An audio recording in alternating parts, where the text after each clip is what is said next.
पलवल जिले में भीम आर्मी भारत एकता मिशन के बैनर तले सैकड़ों पदाधिकारियों और कार्यकर्ताओं ने पलवल उपायुक्त के माध्यम राष्ट्रपति के नाम ज्ञापन सौंपा। ज्ञापन के माध्यम से उन्होंने ठेकेदारी प्रथा बंद करने और कृषि संबंधित अध्यादेशों को वापस लेने की मांग की है। प्रदर्शन के दौरान भीम आर्मी भारत एकता मिशन के कार्यकर्ताओं ने प्रदर्शन के दौरान सरकार के खिलाफ जमकर नारेबाजी की। उन्होंने ज्ञापन के माध्यम से मांग की है कि राष्ट्रीय हित की भावनाओं को अनुपारित प्रतिनिधित्व को सुनिश्चित किया जाए। सफाई कर्मचारियों की अस्थायी नियुक्ति को तत्काल प्रभाव से स्थायी नियुक्ति सुनिश्चित किया जाए। भीम आर्मी एक मिशन के पूर्व जिला प्रभारी सोनू कबीरपंथी ने बताया कि हमने ज्ञापन के माध्यम से मांग की है कि सरकार कृषि संबंधित अध्यादेशों को तुरंत प्रभाव से वापस ले, क्योंकि ये अध्यादेश किसान विरोधी है। साथ ही उन्होंने कहा है कि सरकार सभी सरकारी विभागों का निजीकरण करके गिने चुने पूंजीपतियों का लाभ पहुंचाना में लगी है। आप देख रहे हैं पलवल से सौरभ वर्मा की रिपोर्ट। क्या नाम है जी आपका? मेरा नाम सोनू कबीरपंथी है, पूर्व जिला प्रभारी भीम आर्मी।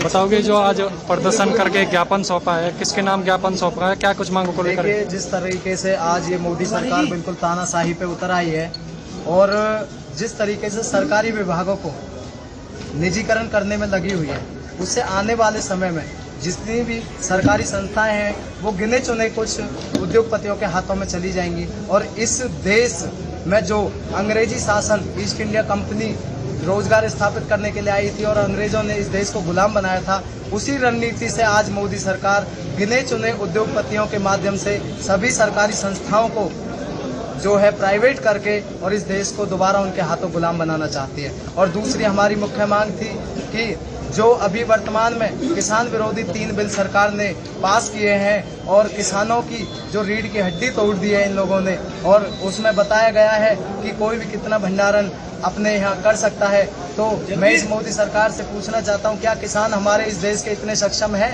कि वो अपने अनाज को 2-3 साल अपने घर में रख सकें? और ये सीधा तौर पर उद्योगपतियों को ही फायदा है। और जो इस देश में सफाई का काम करते हैं, कोरोना महामारी में भी जिन्होंने इस देश में एक देशभक्ति दिखाई थी और बीमारी में भी उन लोगों ने दुनिया की सफाई, गंदगी की सफाई करके और इस देश को कोरोना महामारी से बचाने में अहम भूमिका निभाई थी। आज वो सफाई कर्मचारी 8-10 हज़ार रुपये में ठेकेदारी में लगे हुए हैं। तो हमारी यह भी मुख्य मांग है कि सभी पूरे देश में सफाई कर्मियों को स्थायी नौकरी दी जाए। और जो आज बेरोजगारी इस देश में फैल रही है, सरकार को सुनिश्चित करना चाहिए कि इन बेरोजगारों को मद्देनजर रखते हुए एक रोजगार की व्यवस्था भी सुनिश्चित करें। तो किसके नाम ज्ञापन सौंपा है? ये हमने उपायुक्त महोदय के द्वारा राष्ट्रपति जी के नाम ज्ञापन दिया है और हम उम्मीद करते हैं माननीय राष्ट्रपति जी से कि वो इसको संज्ञान में लेंगे। अदरवाइज भीम आर्मी भारत एकता मिशन बिल्कुल भी किसी के दबाव में नहीं रहता है। अगर देश विरोधी कानून ये मोदी सरकार लाएगी और हिटलर की तरह अगर तानाशाही पे उतर आएगी तो संपूर्ण भारत देश में आज तो डीसी साहब के माध्यम से ज्ञापन देने का काम किया गया है, आगे हम देश में चक्का जाम करने का काम करेंगे और किसानों के सम्मान में भीम आर्मी हमेशा खड़ी रहेगी।